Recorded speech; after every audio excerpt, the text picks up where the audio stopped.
അതെ, ഏത്തക്ക കണ്ടപ്പോൾ എല്ലാവർക്കും മനസ്സിലായല്ലേ ഏത്തക്ക കൊണ്ടുള്ള എന്തോ ആണെന്ന്. ഒരു മലബാറൻ ഡിഷ് ഉണ്ടാക്കാൻ പോവുകയാണേ. പക്ഷെ പാതി ഫ്ലോപ്പായി പോയി. പിന്നെ എങ്ങനെയൊക്കെയോ നമ്മളത് ശരിയാക്കി എടുത്തു. അപ്പോൾ ഇതെങ്ങനെയാണെന്ന് നോക്കാം. ആദ്യം തന്നെ ഞാൻ ഏത്തക്ക നല്ല കുഞ്ഞു കഷ്ണങ്ങളാക്കി മുറിച്ച് വേവിച്ച് വെച്ചേ.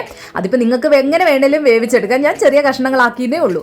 പിന്നെ നമുക്കൊരു പാൻ വെച്ച് അതൊന്ന് ചൂടായി വരട്ടെ. അപ്പോഴേക്കും നമുക്ക് ബാക്കി കാര്യങ്ങൾ ചെയ്യാമേ. കുറച്ച് നട്ട്സ് എടുത്ത് വെച്ചിട്ടുണ്ട്. പിന്നെ തേങ്ങ ഞാൻ ക്രഷ് ചെയ്ത് വെച്ചു.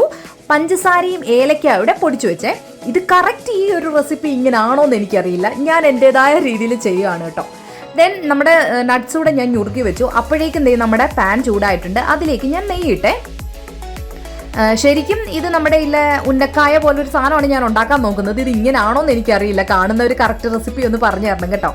അപ്പോൾ ഞാൻ നട്ട്സ് വറുത്തെടുത്തു. ദെൻ അതിലേക്ക് തന്നെ നമ്മുടെ പഞ്ചസാരയും തേങ്ങയുടെ വറുത്തെടുത്തു. അത് കഴിഞ്ഞ് ഞാനൊരു 3-4 മുട്ട എടുത്തു. അത് ആ പാനിലേക്ക് തന്നെ ഇട്ട് അത് ഞാനിങ്ങനെ സ്ക്രാമ്പിൾ ചെയ്തെടുക്കുകയാണ് കേട്ടോ. അതൊന്ന് നന്നായി സ്ക്രാമ്പിളായി വരുമ്പോഴേക്കും നമ്മുടെ ഈ കൂട്ടൂടെ ഞാൻ അതിലേക്ക് ഇട്ടു. നമ്മുടെ നട്ട്സും തേങ്ങായും പഞ്ചസാരയും എല്ലാം കൂടെ മിക്സ് ചെയ്ത് ആ സാധനയിൽക്കൂടെ അതുകൂടെ ഇതിലേക്ക് എടുത്തിട്ടു കേട്ടോ. അതൊന്ന് നന്നായി ഒന്ന് മിക്സ് ആയതിനു ശേഷം ഞാൻ വേറൊരു പാൻ വെച്ചു. അതിലേക്ക് എണ്ണ ഒഴിച്ചു കേട്ടോ. ഇനി നമ്മുടെ ഏത്തക്ക ചൂടൊക്കെ ആറിക്കഴിഞ്ഞു. അത് ഞാൻ ഇനി ഉടച്ച് നല്ല കുഴച്ച പരുവത്തിലെടുക്കുകയാണ്. പക്ഷെ ഞാൻ ഈ വേവിച്ച് ഇത്തിരി കൂടിപ്പോയതാണോ എന്നറിയില്ല, നന്നായി അങ്ങ് കുഴഞ്ഞു പോയി കേട്ടോ. അപ്പോൾ ഇത്തിരി മുറുക്കം. അപ്പോൾ ഞാനത് ഉണ്ടാക്കാൻ വേണ്ടി തുടങ്ങി. എൻ്റെ ക്യാമറാമാൻ വേറെ ആരുമല്ല കേട്ടോ, വലിയ ആളാണ്. ആൾക്ക് സ്കൂളില്ലായിരുന്നു. അപ്പോൾ ആൾ എൻ്റെ കൂടെ നിൽപ്പുണ്ടേ. ആളാണ് എനിക്ക് ക്യാമറയൊക്കെ പിടിച്ചു തരുന്നത്. അപ്പോൾ ഞാൻ ആ സാധനം എടുത്തപ്പോൾ തന്നെ എനിക്ക് മനസ്സിലായി ഇത് ഫ്ലോപ്പായി പോയിട്ടുണ്ട്. ഇനി ഇതെങ്ങനെ ആക്കുമെന്ന് എനിക്കറിയില്ല. നമുക്ക് നോക്കാം കുഞ്ഞ് എന്നൊക്കെ പറഞ്ഞിട്ട് ഞാൻ ചെയ്യുവാണേ. അപ്പോൾ ഞാനത് ഒരു വിധം നമ്മുടെ ആ ഉന്നക്കായുടെ ഷേപ്പിലൊക്കെ ഞാൻ അത് എടുത്തു. എൻ്റെ മുഖം കാണുമ്പോൾ നിങ്ങൾക്ക് മനസ്സിലായല്ലോ ഞാൻ എവിടെ പരിപാടി അവതരിപ്പിച്ചാലും ഇതാണല്ലോ എൻ്റെ വിധി എന്ന് ആലോചിച്ചിട്ടാണ് ഞാൻ ചെയ്യുന്നത്. കൊച്ചിനോട് കൂടെ ശരിയായില്ല, പിന്നെ നമുക്ക് എങ്ങനെങ്കിലും ആക്കി എടുക്കാമെന്നൊക്കെ പറഞ്ഞത് ഞാൻ ഏകദേശം ആ ഷേപ്പിലാക്കി വെച്ചു. ഒരു വിധത്തിൽ നടക്കുന്നില്ല എന്ന് കണ്ടപ്പോൾ ഞാൻ പോയി ഇത്തിരി മൈദ എടുത്തിട്ട് വന്നു കേട്ടോ. മൈദ എടുത്ത് അത് കുഴച്ച് വെച്ചു. എന്നിട്ടും അത് ശരിയായില്ല. അപ്പോഴാണ് എനിക്ക് മനസ്സിലായി ഇത്രയും പഴുത്ത് ഇത്രയും ആ സാധനം അങ്ങോട്ട് വേവിച്ചാൻ പാടില്ല. ജസ്റ്റ് ഒന്ന് വേവിച്ച് ഉടച്ചെടുക്കുകയാണ് ഞാൻ. അപ്പോൾ ഒരു മുറുക്കം വരുമല്ലോ. പിന്നെ ഞാൻ എങ്ങനെയൊക്കെയോ ഒരെണ്ണോടാക്കി. അപ്പം തന്നെ എൻ്റെ മുഖം കാണുമ്പോൾ നിങ്ങൾക്കറിയാം ഫ്ലോപ്പായതിൻ്റെ എല്ലാ ലക്ഷണവും അതിൽ കാണാനുണ്ട്. പിന്നെ നമ്മളല്ലേ വിട്ടു കൊടുക്കാൻ പാടില്ലല്ലോ.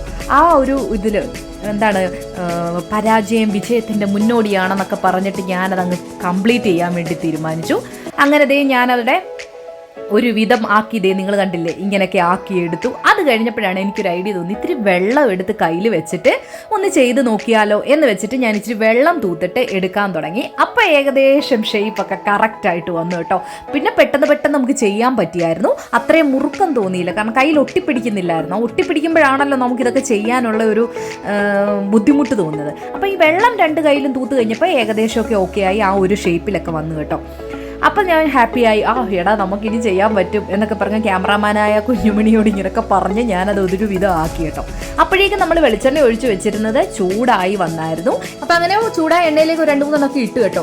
ഒരു പക്ഷേ ശരിയായെന്ന് വെച്ച് നമ്മൾ തിരിച്ചപ്പോൾ എനിക്ക് മനസ്സിലായി നമ്മുടെ പണി പാളി, വീണ്ടും സംഗതി പോയി. അപ്പം നമ്മൾ അടുത്ത പ്ലാൻ ഇട്ടു. അടുത്ത പ്ലാൻ എന്ന് വെച്ചാൽ ഇനി നേരെ ഏത്തക്കാപ്പം ഉണ്ടാക്കുന്ന രീതിയിലാക്കാന്ന് വെച്ച് മൈദയും റവയോടൊക്കെ ഇട്ട് ഇത്തിരി പഞ്ചസാരയൊക്കെ ഇട്ട് അത് കലക്കിയെടുത്തു. മഞ്ഞപ്പൊടിയൊക്കെ ഇട്ട് അത് കലക്കിയെടുത്തിട്ട് നമ്മുടെ ഈ സാധനം ആദ്യത്തെ 3 ഫ്ലോപ്പായി അത് മാറ്റി വെച്ചു. എണ്ണയൊക്കെ കയറി എന്തൊക്കെയോ ആയി അത്. പിന്നുള്ളത് ഞാൻ നമ്മുടെ ഏത്തക്കാപ്പം ചുടുന്ന പോലെ മാവിൽ കുഴച്ച് ഞാൻ ചുട്ടെടുത്തു. അത് അടിപൊളിയായിട്ട് വന്നു. അങ്ങനെ എന്തായാലും അപ്പോൾ അതിൽ നിന്നൊരു കാര്യം മനസ്സിലായി. നമ്മളൊരു സാധനം ഉണ്ടാക്കാൻ ഇറങ്ങുമ്പോഴും എന്ത് കാര്യം ചെയ്യാൻ ഇറങ്ങുമ്പോഴും ഒരു 2-3 പ്ലാൻ നമ്മുടെ കയ്യിൽ വേണം. ഫ്ലോപ്പ് ആകുമ്പോൾ അടുത്ത പ്ലാൻ എടുത്തിട്ട് അത് വിജയിച്ച് എടുപ്പിക്കണ്ടേ. അപ്പോൾ അതെല്ലാവരും ഓർമ്മയിരിക്കുക. ഒരൊറ്റ പ്ലാനിൽ മാത്രം സംഗതികൾ പോകില്ല എന്നുള്ളത് എനിക്കിതിൽ നിന്ന് മനസ്സിലായി കേട്ടോ. അപ്പോൾ എന്തായാലും നമ്മുടെ ഉന്നക്കായ ഉണ്ടാക്കുന്നത് ഏകദേശമൊക്കെ സക്സസ് ആക്കി ഞാൻ ഇങ്ങനെ എടുത്തു. ഇത്തിരി കൂടെ നീളത്തിൽ ഷേപ്പാക്കി എടുക്കണമായിരുന്നു എന്ന് പിന്നീട് എനിക്ക് തോന്നി. എന്നാലും വേണ്ടില്ല, അടിപൊളി ഒരു ചായയൊക്കെ ഇട്ട് പപ്പായ്ക്ക് കൊണ്ട് കൊടുത്തു കേട്ടോ. പപ്പായ്ക്ക് സംഗതി എന്താണെന്നൊന്നും മനസ്സിലായില്ല, എന്നാലും ടേസ്റ്റ് ഉണ്ട്, അടിപൊളിയാണെന്നൊക്കെ ആൾ പറഞ്ഞു കേട്ടോ. അപ്പോൾ ഇന്നത്തെ വീഡിയോ ഇത്രയൊക്കെ ഉള്ളൂ. നമ്മുടെ ഫ്ലോപ്പായ സാധനം നമ്മൾ സക്സസ് ആക്കി എടുത്തു. ഇനി മറ്റൊരു വീഡിയോ ആയിട്ട് നമുക്ക് ഉടനെ കാണാം. നമ്മുടെ വീഡിയോ ഇഷ്ടപ്പെടുന്നുണ്ടെങ്കിൽ ചാനൽ സബ്സ്ക്രൈബ് ചെയ്യുക, ലൈക്ക് ചെയ്യുക, ഷെയർ ചെയ്യുക. ബൈ.